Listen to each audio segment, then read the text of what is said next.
Hola, buenas tardes a todos y todas. Muchas gracias por conectarse y acompañarnos en esta segunda sesión de esta semana de clases abiertas, que se llama Diálogos Intermedios, Medios, Artes y Patrimonio Cultural. La semana estuvo curada por el profesor David Cohen, del área de Patrimonio Cultural. Mi nombre es María José Afanador, soy profesora asistente en la Facultad de Artes y Humanidades y trabajo en el área de Humanidades Digitales. Hoy les voy a compartir unas reflexiones con el nombre Medios Digitales, Archivo y Memoria. Es una reflexión que hago pensando en cómo la cultura digital está transformando la manera como producimos y divulgamos conocimiento, historias, memoria en medios digitales, tanto a nivel de las instituciones de la memoria como a nivel individual. Me interesa mucho pensar en los diálogos que se abren en esta conversación, en el trabajo que hacen los archivos, los museos, las bibliotecas, las disciplinas de las humanidades, la comunicación y también nuestro propio rol como ciudadanos y habitantes y partícipes del ecosistema digital. Entonces voy a utilizar varios ejemplos para ilustrar algunos de los puntos. Me interesa también que en esta reflexión pensemos en lo que la cultura participativa ha generado en el entorno del Internet, en el que las personas podemos activarnos para participar, co-crear proyectos que involucran cultura, memoria, historia, archivo. Entonces voy a compartir mi pantalla para arrancar. Ya deberían estar viéndola. Listo. Entonces, ese es más o menos el marco de lo que quiero compartirles hoy. Es una reflexión en construcción que se nutre pues, claramente de toda la reflexión que venimos haciendo en el marco de la maestría en Humanidades Digitales en la facultad y con las conversaciones más amplias con la Red Colombiana de Humanidades Digitales, las redes latinoamericanas. Y claramente también estos son temas que se nutren del trabajo sostenido con estudiantes que siempre traen sobre la mesa, ponen sobre la mesa varios de estos temas. Entonces voy a empezar hablando un poquito de digitalización de la cultura y las humanidades digitales, hacer ahí un vínculo en ese campo, aunque el tema de medios digitales, memoria y archivos supera, digamos, el campo de las humanidades digitales, pero es un lugar importante para la conversación. Voy a hablar de una cosa que le estoy llamando activar el archivo, memoria y medios digitales, y luego voy pues, a cerrar con algunas reflexiones y preguntas que quedan abiertas para seguir pensando este tema de indagación. Hay preguntas que a mí siempre me gusta empezar como con preguntas que nos queden ahí rondando en la cabeza, no porque vayamos a responderlas necesariamente, pero porque sí nos dan un horizonte para pensar en las transformaciones que hoy les propongo para pensar en esta relación entre medios digitales, archivo y memoria. Cómo se está transformando el acceso al archivo y la manera de activarlo, cómo podemos crear y compartir memorias en la era digital. Y pues ya al final voy a también a hilar con otras nuevas preguntas que quedan planteadas a partir de la conversación. Si alguien quiere ir haciendo comentarios o preguntas por el chat, con mucho gusto. Después, al final, la idea es que tengamos un espacio para conversar, para retomar algunas de las cuestiones que les estoy proponiendo hoy en esta clase abierta. Entonces, quiero empezar con un proceso histórico que a menudo lo pasamos por alto porque nos parece que ya como si ya hubiera pasado, pero es un proceso que continúa y que es importante para comprender las transformaciones en la forma en la que se construye el archivo y se construyen las memorias. Es el proceso histórico de la digitalización, una de las transformaciones más importantes que vienen ocurriendo desde los 50, con mucho auge hacia los 80, años 80 y años 90, que ha impactado nuestra relación con el archivo y con el acceso en general al patrimonio cultural y a la información en general, que ha sido el proceso de la digitalización. Las tecnologías de digitalización que permiten convertir formas tradicionales de almacenamiento de información, tales como el papel o las fotografías, en códigos binarios, en ceros y unos, para el almacenamiento en computadores. Esta es la metáfora que utiliza el investigador Nicolás Negroponte de la transformación de átomos a bits, ¿no? En realidad también estamos pensando, a veces pensamos que el Internet y esto de lo digital es una cosa inmaterial, pero implica unas materialidades distintas a los soportes y formatos análogos, pero implica una transformación, ¿no? Una transmutación. En ese sentido, en términos amplios, la transformación de cualquier tipo de medio en bits y bytes ha significado la transformación digital, no solamente del acceso al archivo o a la cultura, sino también de todas las prácticas de nuestra vida cotidiana, desde las transacciones económicas, las interacciones humanas, las prácticas de producción de información y de conocimiento. Entonces estamos, digamos, llevamos varias décadas en el mundo y en América Latina quizás con un ritmo distinto al de los países del norte, con procesos de digitalización masiva en instituciones culturales, que implica pues esta migración de formatos. Hay un proyecto pues importante en este sentido, lo que tiene que ver con patrimonio cultural, y es la iniciativa de Perseus Project del 85. Imagínense, ya en los 80 se estaban haciendo estos megaproyectos de digitalización, un proyecto de la Universidad de Harvard, que convirtió el corpus de literatura clásica análoga en forma digital y empezó a plantearse preguntas que nos podemos seguir preguntando hoy. ¿Qué pasa cuando una biblioteca migra a formatos digitales? Y son quizás preguntas que siguen siendo más apremiantes en el contexto de la pandemia y de lo que ha significado la virtualización más, digamos, más potente de nuestras vidas. Entonces, la digitalización a escala se convirtió en una estrategia principal para muchas instituciones de la memoria alrededor del mundo, en general para preservación de muchos de estos objetos culturales que estaban en formatos análogos. Para las disciplinas de las humanidades, digamos que las humanidades son las disciplinas que históricamente se han ocupado del estudio de la experiencia humana, del estudio del pasado, de la lengua, del arte, de la literatura. Son disciplinas que pues, se han visto transformadas también por este proceso de digitalización y de poder acceder digitalmente a repositorios y acervos de documentos, de fuentes primarias digitalizadas en volúmenes que antes era más difícil. Antes nos tocaba viajar a los archivos y accedíamos a un tamaño limitado, digamos, de materiales culturales. Hoy a clic de distancia tenemos acceso a muchas infraestructuras digitales que nos permiten, digamos, acceder a la materia prima del trabajo de las humanidades, que son estas fuentes, que son pues esos vestigios de ese pasado que le interesan a los humanistas en su interés por comprender el lenguaje, la música, el arte, la literatura, la historia, etcétera, etcétera. Entonces, con esta transformación de la digitalización, y bueno, ni hablar de todo lo que ahora nace en digital, pero estamos hablando más pues, de esta transmutación de lo análogo a lo digital, también pues, se han activado posibilidades metodológicas y creativas para activar digamos, la producción de archivos digitales, su estudio, su activación, su apropiación de formas diversas, no solamente desde la investigación en humanidades, sino desde públicos diversos. Esta transmutación también ha puesto a muchas instituciones, bibliotecas, archivos y museos a ponerse las pilas, ¿no? A buscar la forma de crear sus infraestructuras para poner estos materiales en acceso abierto, en formato digital, y la construcción de políticas y prácticas alrededor de la creación de estos espacios de bibliotecas, archivos y museos en digital. Este patrimonio cultural digitalizado también pues ha hecho que empezamos a pensar en que las formas de producir conocimiento van más allá del formato impreso, de la escritura textual, y la interfase digital, la pantalla, se convierte en un lugar también de exploración para la construcción de objetos de conocimiento e interpretaciones sobre estos objetos culturales que están migrando y naciendo también en digital. Acá les también traigo otro ejemplo importante de este proceso histórico de la digitalización.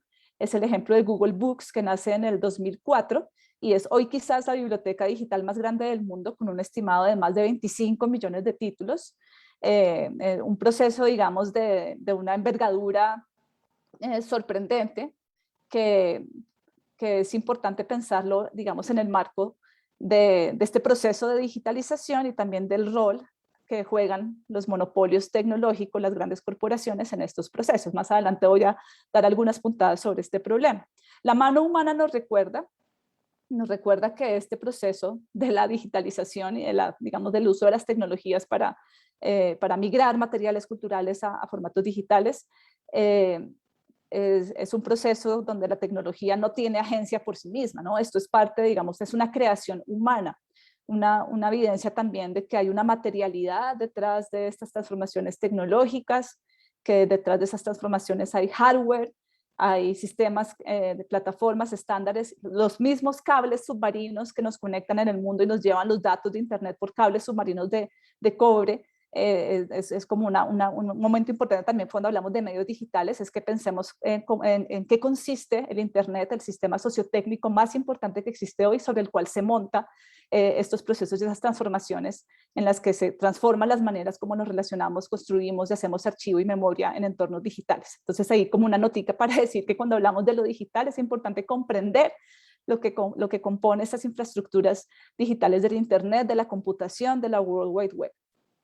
Con el lanzamiento de Google Books también pasa algo muy importante en el 2004, y es que se da inicio a una era de la web que es llamada la web 2.0, que es una evolución de la web en la que los usuarios dejamos de ser usuarios pasivos, que nos sentamos a consumir información, y nos convertimos en usuarios activos, que participamos, contribuimos con contenido en la red, somos capaces de crear, formamos parte de comunidades en línea, tanto a nivel como global como local. Utilizamos apps y herramientas para producir contenidos y para nutrir este ecosistema y este medio digital que es el Internet. Entonces, con esta transformación de usuarios hacia convertirnos en usuarios activos, sigue, digamos, un problema grande, el problema de cómo organizamos la producción cultural, los contenidos, lo que estamos produciendo para la web. Y es un problema que ya supera las instituciones de la memoria, es un problema que no solamente la tienen los archivos, las bibliotecas y los museos, sino toda organización que está gestionando contenidos en Internet. Casi que todos nosotros tenemos contenidos en la nube, archivos, estamos todos siendo nuestros propios archivistas de nuestros propios documentos en la web. Y ese problema pues se sigue haciendo vigente, en tanto lo importante también de cuando organizamos nuestra producción o nuestra producción cultural en entornos digitales, lo importante es hacerlas buscable y accesible, ¿no? ¿Cómo hacemos para que esta información sea buscable y accesible? Para que en interfaces gráficas de usuario podamos acceder a ella, y pues cuáles son las limitaciones o los problemas que pueden surgir en este proceso. Voy a hablar de algunas iniciativas, proyectos, para comprender, digamos, qué significa la construcción de archivos digitales y la manera como la web 2.0, en la que nos volvemos usuarios activos, nos habla de una cultura participativa, de una característica inherente al momento de la web que estamos viviendo ahorita mismo, y nos ponen en tensión las preguntas sobre cómo se construye el archivo, cómo se construye la memoria, y cuál debe ser el rol, digamos, de nosotros como ciudadanos, como investigadores o como activistas de la memoria y de la historia en este proceso. A esta sección le puse activar el archivo un poquito para pensar en que las formas de activar el archivo en términos de investigación o de creación o de apropiación de estos objetos culturales que históricamente se ha considerado que son importantes para ser almacenados, para ser archivados. Nos pone de relieve, digamos, unas posibilidades que se abren con los medios digitales, que quizás digamos, en las épocas análogas tenían algunas limitaciones en el tema de distribuir entre muchas personas la posibilidad de activar este archivo. Hoy en día, digamos que las personas que están haciendo investigación con objetos culturales de la mano con los archivos, bibliotecas y museos pueden contribuir a la manera como las comunidades se involucran con la historia y registran sus memorias. Y voy a mostrar algunos ejemplos de cómo pasa esto. Acá me parece importante hablar un poquito de estos espacios de archivos digitales que quizás esta misma definición del archivo se empieza a descolocar un poco cuando pensamos en un montón de plataformas comerciales que funcionan casi que como archivos, ¿no? Aunque no están pensadas como las instituciones tradicionales de la memoria, los archivos nacionales, las bibliotecas nacionales, pero que nos ponen a pensar que los archivos digitales en su uso y apropiación, cuando también, digamos, se basan en la contribución activa, no solamente, digamos, en una tarea unidireccional que asume el archivista, sino que también se nutre de lo que la ciudadanía contribuye a oscila entonces entre los actos de escribir historia y de hacer memoria. Digamos que el rol del archivo ahí tiene un papel fundamental en esta, digamos, tensión, relación entre lo que significa hacer historia y hacer memoria. Cuando uno elige qué debe ser archivado, qué debe ser puesto a disposición de una comunidad, uno está construyendo un acto interpretativo, ¿no? Haciendo una curaduría, eligiendo, y ahí detrás hay otras capas de complejidad. La manera como yo describo los materiales para que otros los busquen, las categorías con las cuales organizo el mundo también nos ponen en esa tensión. Entonces, digamos que hoy en día, casi que todos quienes tengamos acceso a computadores, a teléfonos inteligentes y a internet podemos contribuir a los corpus de información histórica que se están generando en este tiempo, pero también podemos intervenir en los que se están digitalizando desde lo análogo a lo digital, ayudando a preservar, a ordenar, y también estamos viendo un montón de proyectos y de iniciativas que están invitando a la gente a contribuir material, historias, comentar, dar retroalimentación y participar activamente en intercambios de lo que podemos llamar documentos de archivo y de memorias individuales o colectivas que están circulando y están construyéndose para la web.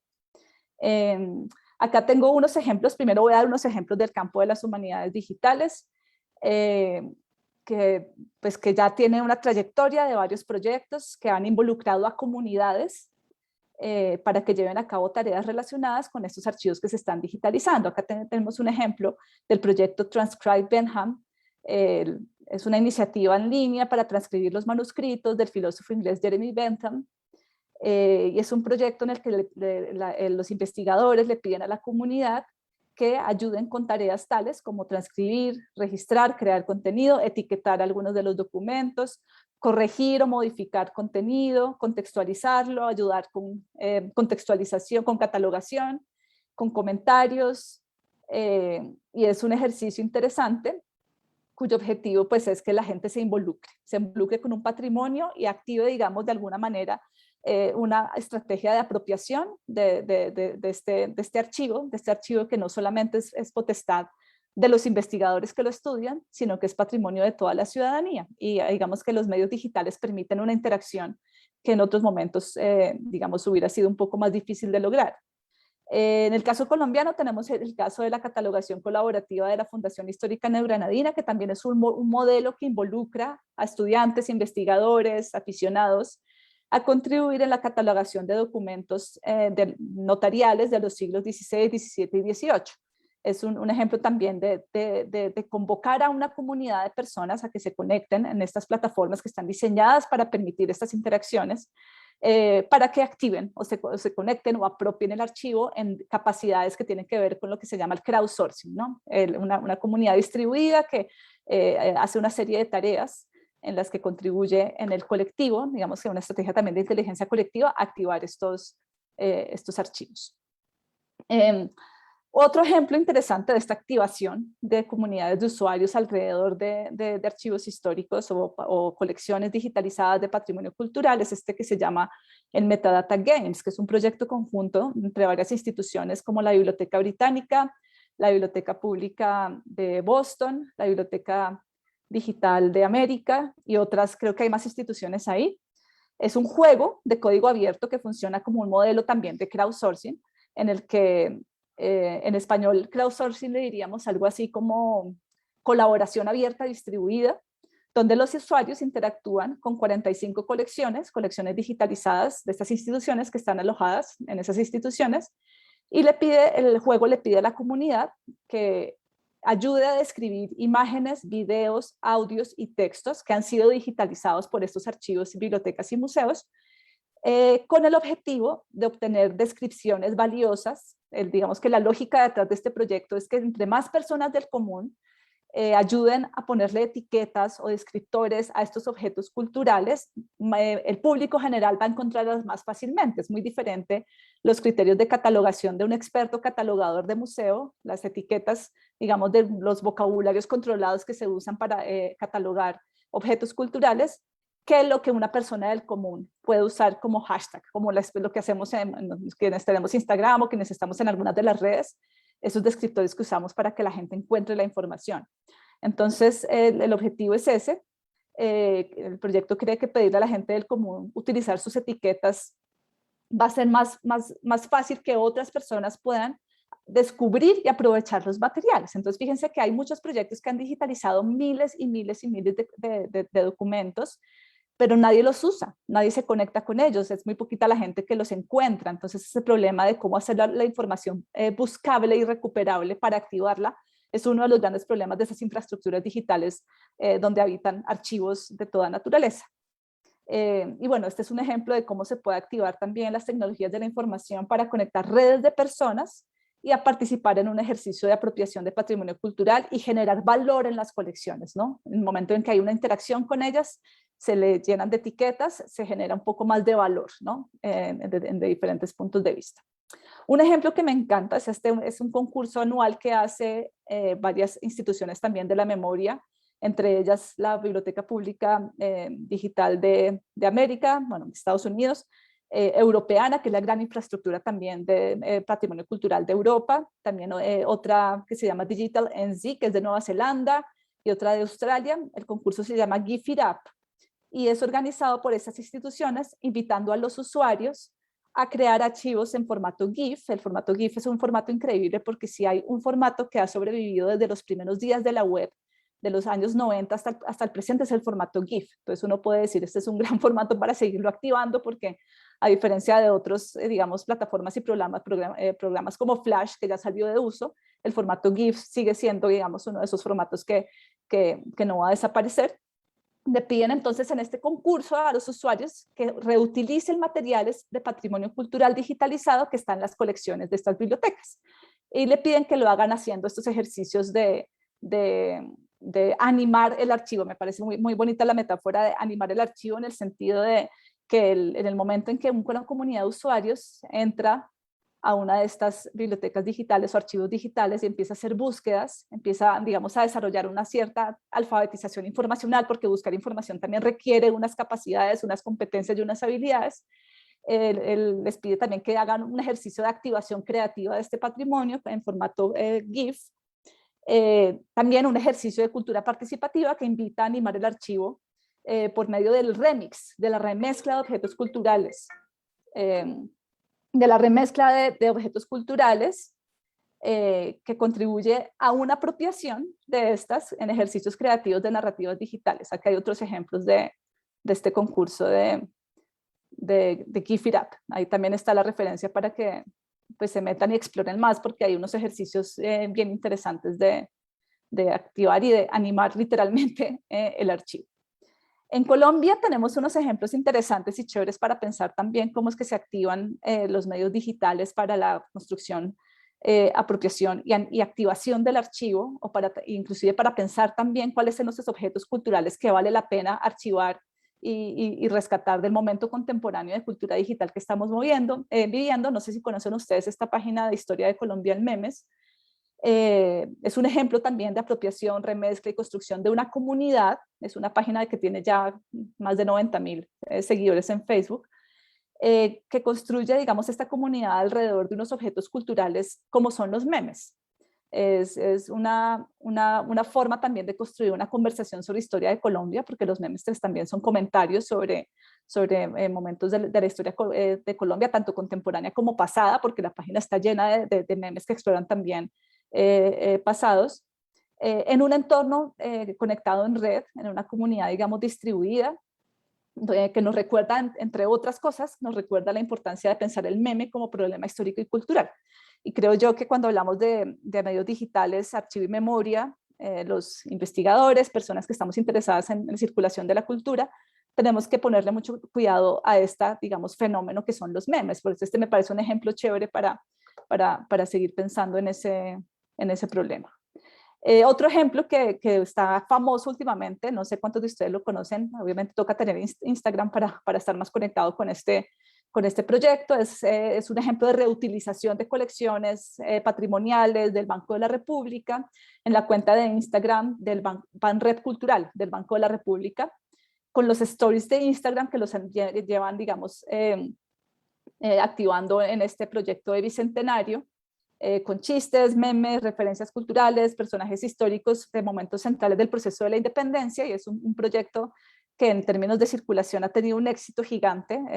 Digamos, el número de seguidores de la cuenta del Banco de la República en Instagram ha crecido exponencialmente desde que estas historias están circulando, y es una forma interesante también de activar, digamos, de activar un espacio. Claro, esto está pasando en una plataforma comercial, luego vamos a hablar un poquito de eso, pero pues es otro ejemplo también de una apropiación distribuida, de activación de un archivo, de unos archivos y de unos relatos históricos que se presentan, digamos, para unas audiencias que están buscando también contenidos distintos, que no están leyendo quizás tanto como leíamos libros o textos o artículos, pero están leyendo, digamos, con otros alfabetismos mediáticos que se proveen en estas plataformas conectadas en red.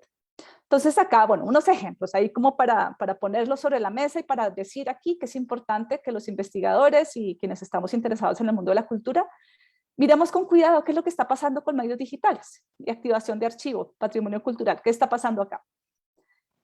Bueno, ahora quiero que hablemos un poquito sobre memoria y medios digitales.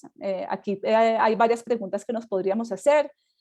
Yo creo que lo que acabamos de mostrar es, en parte tiene que ver con procesos de descentralización de la producción y activación de archivos. No solamente no está pasando solamente con instituciones oficiales, sino que esta tarea está distribuida y esto tiene que ver con esta pregunta de en qué pasa cuando descentralizamos la producción del archivo de las manos de las instituciones oficiales y le damos esa tarea a los ciudadanos. Entonces acá estamos, digamos, asistiendo a un proceso de descentralización, no necesariamente de democratización, porque es complicado, tenemos contextos de brecha digital donde estos problemas toca mirarlos con cuidado. Y otra pregunta importante, ¿en qué medios digitales estamos registrando nuestras memorias? Digamos que uno cuando piensa en construcción de memoria, uno suele, digamos, pensar que es un proceso relacionado con alguna institución, cuyo objetivo es preservar y organizar la memoria, ¿no? Darle sentido, organizarla, curarla. Pero entonces estamos viendo que los medios digitales en Internet han permitido que las comunidades operen por fuera de las grandes instituciones que históricamente se han ocupado de organizar y de gestionar la memoria, ¿no? Y entre otras también, muchas veces esos conglomerados de la memoria, llámese archivos nacionales, han ignorado algunas memorias, ¿no? Han dejado, hay exclusiones siempre, ¿no? Se incluye y se excluye. Digamos que hay una relación de poder inherente a la manera como se construye el archivo.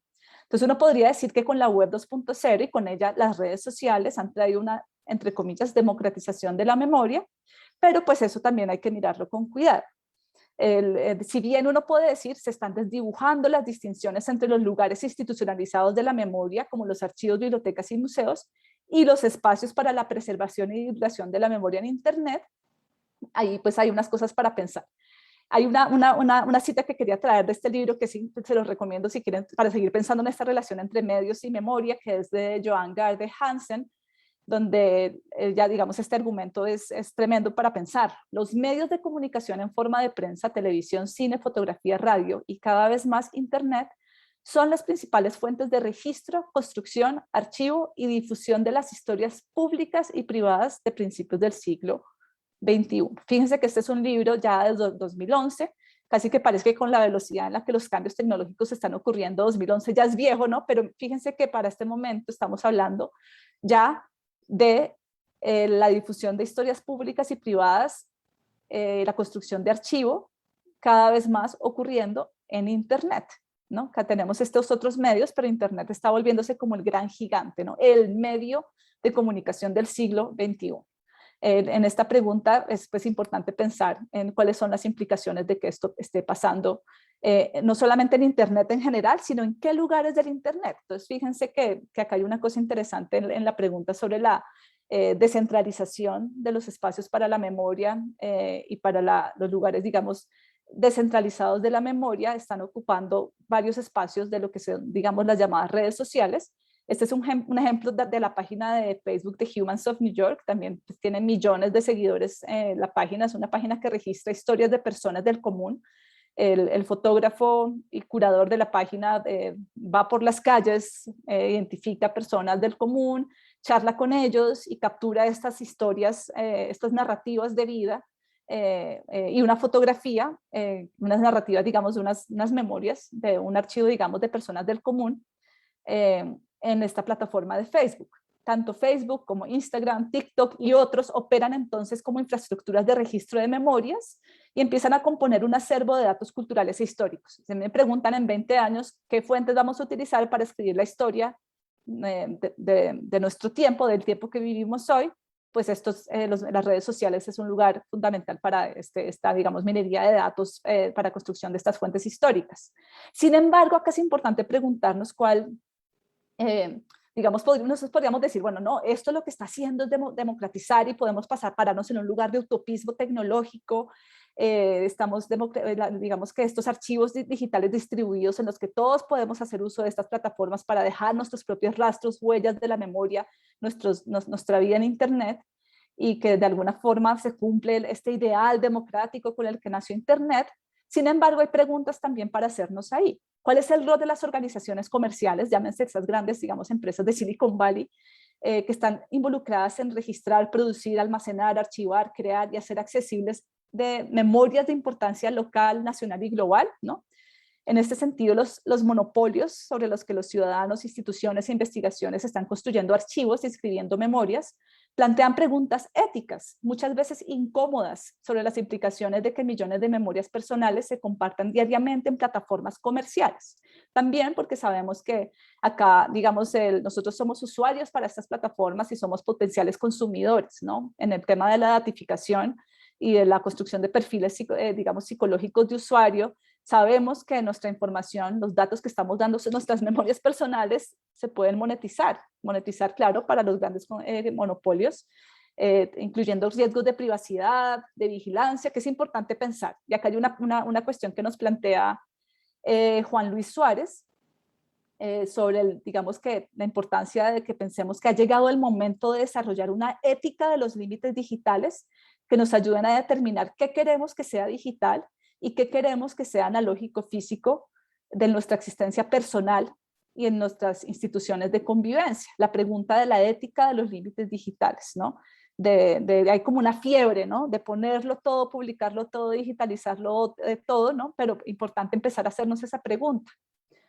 Quiero ahora tocar brevemente, antes de pasar ya a la parte de comentarios, preguntas, conversación con ustedes, tocar un poco más, digamos, otro aspecto, de pronto más desde el punto de vista del optimismo de lo que nos traen, digamos, la activación de ejercicios de archivo y memoria con medios digitales, y es el tema de involucrar a comunidades en esa construcción de memorias locales, que en muchos casos, digamos, en esta descentralización, en esa distribución entre muchas personas de la tarea que históricamente estaba alojada en unas pocas instituciones de poder que decidían qué se archivaba, cómo se archivaba, qué relatos históricos últimamente son los que se querían construir, digamos, en el relato nacional.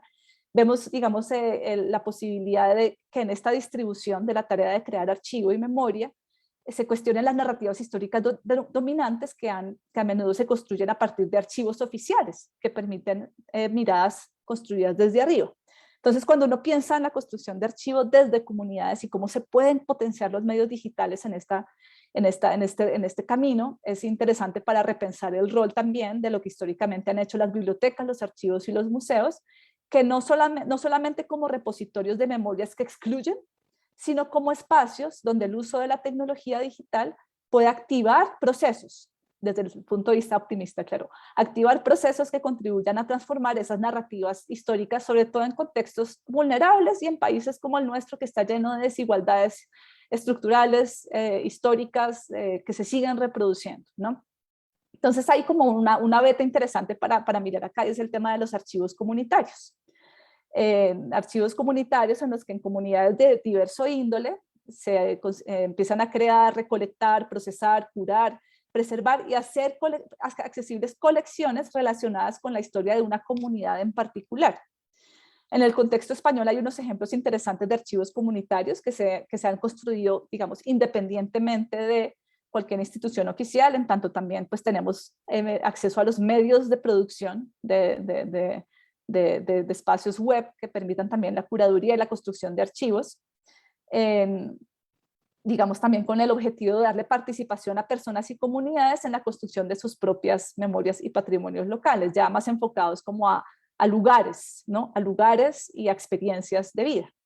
Está este proyecto que se llama Territorio Archivo, que es un proyecto bonito que construye como una relación entre unos territorios en dos provincias de Castilla y de León en España, digamos, la construcción de archivos de las poblaciones en los que se les dan pues todas las plataformas y los accesos posibles para que la comunidad gestione y cree sus propios álbumes de fotografía, de familia, y que ellos mismos sean quienes definan los descriptores y definan los metadatos que van a describir estos objetos, que los van a hacer buscables y accesibles en la web. Este está otro proyecto interesante, no sé si ustedes conocen el proyecto de la Biblioteca Digital de Bogotá. Tienen una sección muy interesante que se llama Colecciones de Usuario, donde los usuarios individuales pueden entrar a crear sus propios, gestionar sus propios contenidos, pueden jalar contenidos de otras partes que están conectadas con la biblioteca digital, pero también pueden subir sus propios contenidos, hacer su propia curaduría de materiales. Y que, digamos, se pueden conectar con agendas de vida muy individuales o con agendas más grandes, ¿no? Hay proyectos que tienen que ver, por ejemplo, con educación y pedagogía, con investigación a niveles de primaria, bachillerato, universidad, y que son ejercicios también de la importancia, digamos, de pensar en la gestión de nuestras propias memorias y aprovecharnos también, en este caso, de una infraestructura pública, no privada, no comercial, que permite hacer este proceso. Está este proyecto que también es ya, digamos, un referente, que es el proyecto chileno Memoria Chilena, que tiene pues varias secciones, entre ellas el Memorias del siglo XX, en la que se promueve la participación de personas y comunidades en los procesos, digamos, de elaboración de memoria y patrimonio local. Además, digamos, de activar estos digamos, repositorios de memorias locales que se pueden estar representadas en objetos que las personas contribuyen a la colección. Uno muy común son las fotografías. El proyecto también hace unas, digamos, unas representaciones y unos ejercicios análogos, hace exposiciones de historia en diferentes regiones de Chile, moviendo, digamos, poniendo, digamos, en tensión y comunicación y relación lo digital con lo análogo, que también es una oportunidad interesante para pensar en cómo el medio digital puede ser una excusa para también activar otros procesos en lo análogo, ¿no? Que no es que, sobre todo en contextos de brechas digitales, ¿no? Donde el acceso a la conectividad a Internet es limitada, pues tiene sentido también pensar en estas diferentes escalas de relación. La última cosa, digamos, con respecto a esta cuestión de los archivos comunitarios es, digamos, cuando también se enfoca esta producción o esta distribución de la tarea de la gestión del archivo y de la memoria con lo que se llama el activismo de archivo.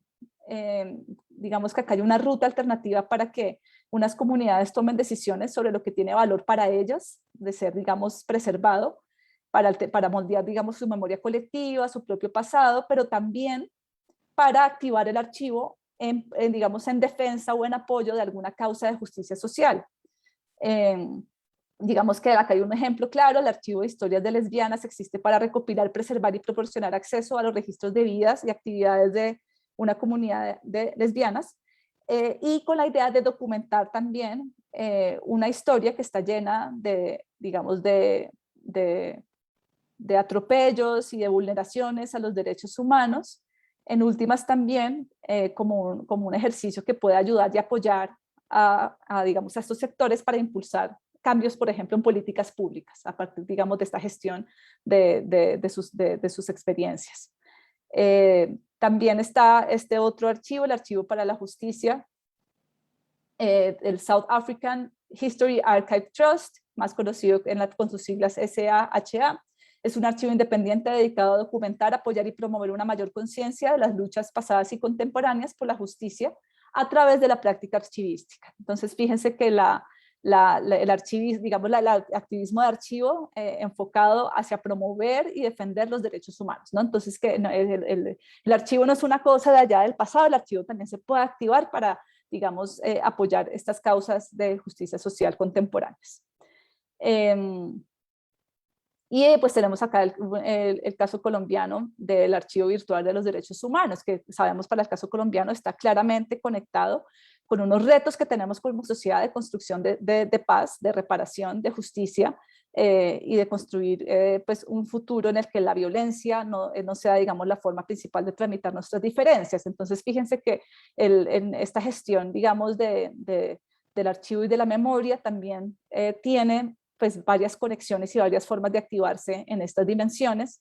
En estos ejemplos que estoy mostrando estamos hablando de infraestructuras independientes de archivo que no están soportadas por ninguno de estos conglomerados comerciales. Obviamente esto puede traer problemas, digamos, puede tener retos de preservación digital a futuro de estos materiales, pero es también pues, simplemente para mostrar algunos de estos ejemplos cómo se puede activar la creación de archivos con medios digitales en un ecosistema que está conectado también con unos retos de inclusión, de derechos humanos y de causas múltiples, incluyendo estas que menciono acá. Bueno, voy a hacer algunas puntadas de conclusiones muy rápidamente porque me interesa pues responder preguntas o comentarios o seguir la conversación. Volver a retomar esta idea de que en el mundo de hoy se desdibujan las distinciones entre lugares institucionalizados de la memoria y los espacios para la preservación y divulgación de la memoria en Internet. Entonces, ¿pero qué pasa cuando las infraestructuras de producción de memoria y de archivo no son públicas? Entonces, ahorita, digamos, celebramos mucho la posibilidad de acceder y de construir nuestros propios espacios de la memoria en Internet, en diferentes espacios de las redes sociales, pero también es importante hacernos la pregunta ética de quiénes y cómo están gestionando esta información. ¿Qué pasa si mañana decide Facebook o el centro de datos donde está nuestra información, que entre otras, sí, la pregunta sería también, ¿sabemos dónde están nuestras memorias digitales en Internet? ¿Dónde están físicamente almacenadas? ¿Dónde están los centros de datos de Facebook? ¿Dónde están los centros de datos de Google? ¿No? Entonces, la pregunta también es, ¿qué pasa cuando esas infraestructuras no son públicas? ¿No? Debería ser el Internet en últimas un servicio público y las infraestructuras que lo soportan. La pregunta es importante en tanto digamos que el papel que cumplen hoy las redes sociales en estos ejercicios de construcción de memoria y de divulgación de archivos es central. Otra pregunta, ¿cuáles son los retos de construir infraestructuras digitales públicas en países con brechas digitales profundas? Y esta es una pregunta importante para hacernos, ¿no? Cuando hablamos de infraestructuras digitales, estoy hablando de ecosistemas básicos donde se puede acceder a materiales, sistemas y procesos necesarios para investigar, enseñar y difundir la cultura. En muchos casos, digamos, esas infraestructuras en países como el nuestro o están, digamos, jalonadas por unas instituciones muy específicas o por digamos, los monopolios tecnológicos, y en otros, digamos, casos, la gestión de archivos históricos tiene pues muchos retos de gestión tanto físico como digital, y en archivos, por ejemplo, tan sensibles, digamos, de que pueden desaparecer como los archivos relacionados con, digamos, la tierra en Colombia, con los derechos humanos. Entonces hay una pregunta para hacernos, y también obviamente tenemos brechas en educación, acceso a medios digitales. El lugar de Colombia en el mundo de la tecnología es un lugar más de consumidor de tecnologías digitales. ¿Qué implicaciones puede tener esto?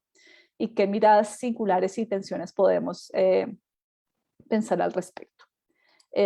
Bueno, entonces esa es la invitación, la mirada crítica a los medios digitales y sus impactos en la creación, estudio, circulación y apropiación de archivo y memoria, pensar ética y críticamente, ¿no? A veces estamos como metidos en este utopismo y en este hiperoptimismo, pero es bueno detenerse y entender mejor el ecosistema sobre el que estamos montados y las implicaciones que tiene esto, tanto en términos negativos como positivos, para tomar mejores decisiones sobre la gestión del archivo y de la memoria.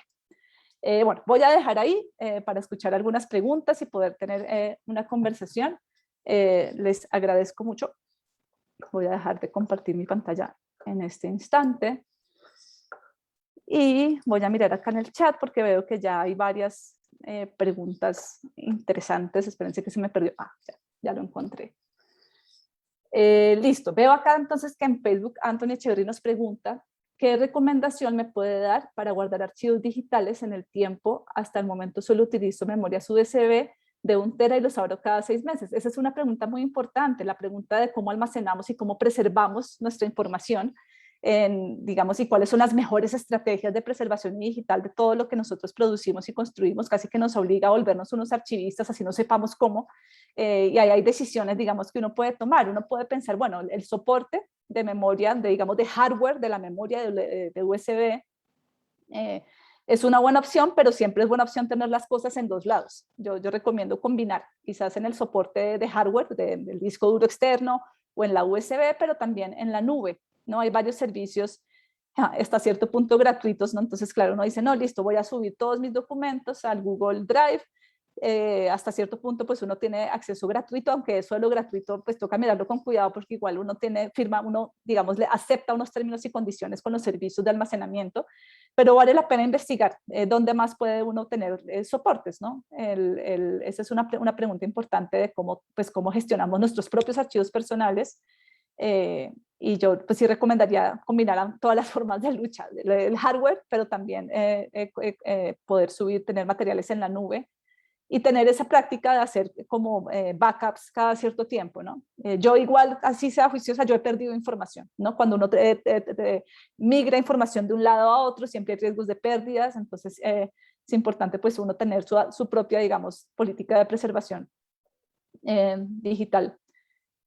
Bueno, tenemos otra pregunta de Javier. ¿Qué hace la academia para democratizar el uso de estas herramientas para que la participación sea más efectiva? Hay una cosa importante en la discusión pública, bueno, en la discusión que se está dando mucho en el campo de las humanidades digitales, sobre la importancia de promover y de apoyar las iniciativas que crean herramientas que son de acceso abierto, que son de acceso gratuito y de uso gratuito para su comunidad, y que son herramientas que son mantenidas por una comunidad de usuarios que cree en que el código, digamos, el software debería ser, digamos, accesible para todo el mundo y no para quienes tienen el dinero para comprarlo. Entonces hay todo un movimiento de herramientas del acceso abierto. Digamos que yo diría que desde la Academia Humanidades Digitales hay una conversación también de acceso abierto a conocimiento, a revistas, a publicaciones académicas que no tengan, digamos, barreras de pago, que no toque pagar por acceder al conocimiento.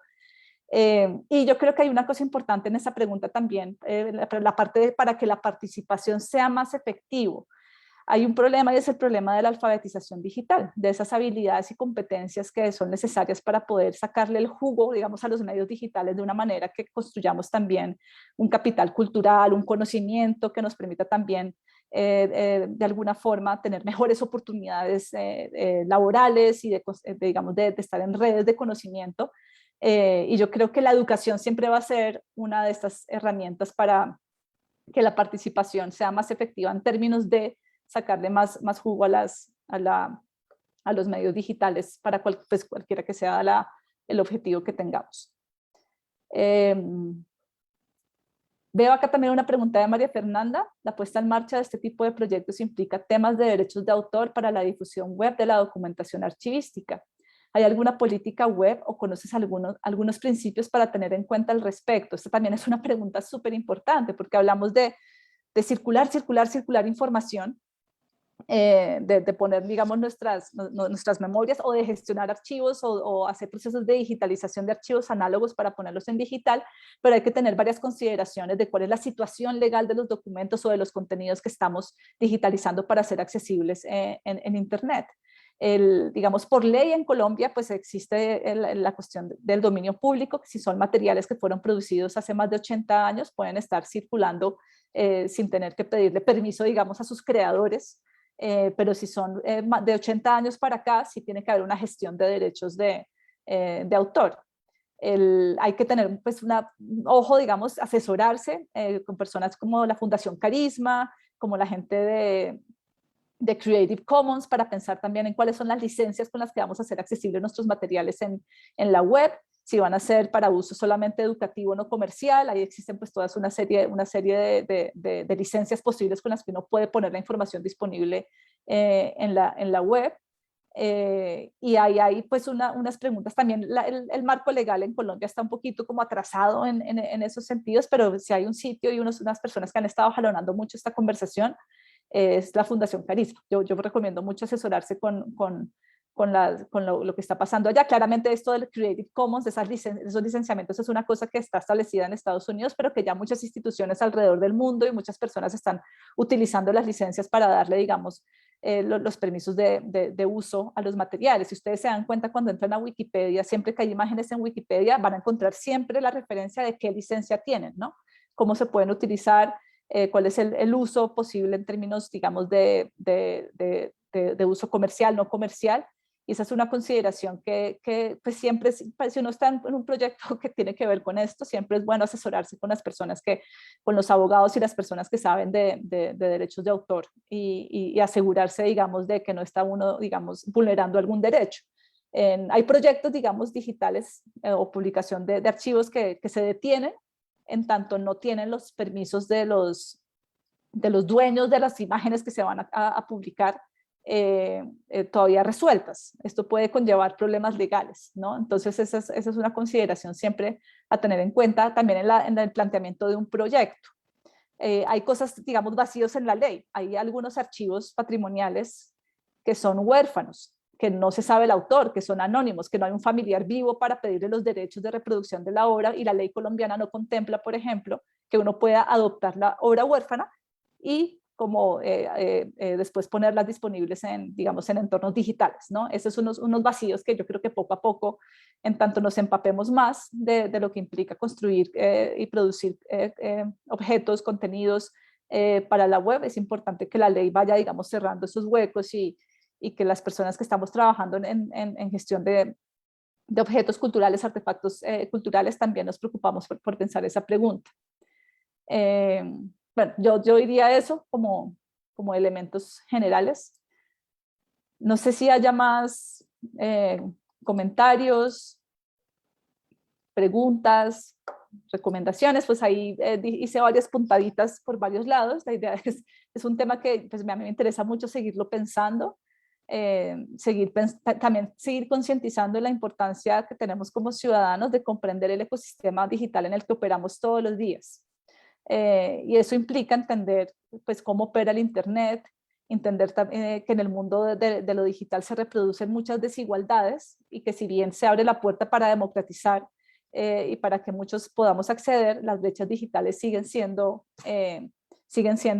problemas gigantes. Colombia pues ahorita está en el ojo del huracán con el escándalo de los centros poblados del Ministerio de Tecnologías de la Información y la Comunicación y pues digamos todo el reto que ha supuesto la pandemia para el acceso a la educación, digamos que es el derecho fundamental del acceso a la educación, nos pone de presente pensar también cuáles son esas falencias, digamos en la conectividad, pero también en la educación, ¿no? En las habilidades y cómo digamos el acceso a Internet es un derecho.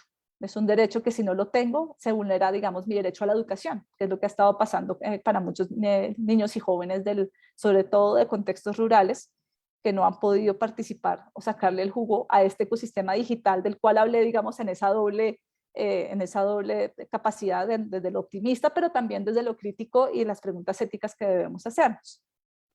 ¿Qué recomiendas, María Fernanda pregunta, en términos de curaduría de la catalogación colaborativa de archivos que entrega la comunidad? Acá hay unos retos, digamos, gigantes en términos de lo que significa hacer procesos de co-creación y que implica pues una relación entre unas instituciones y unas comunidades, que las preguntas éticas también deben hacerse, ¿no?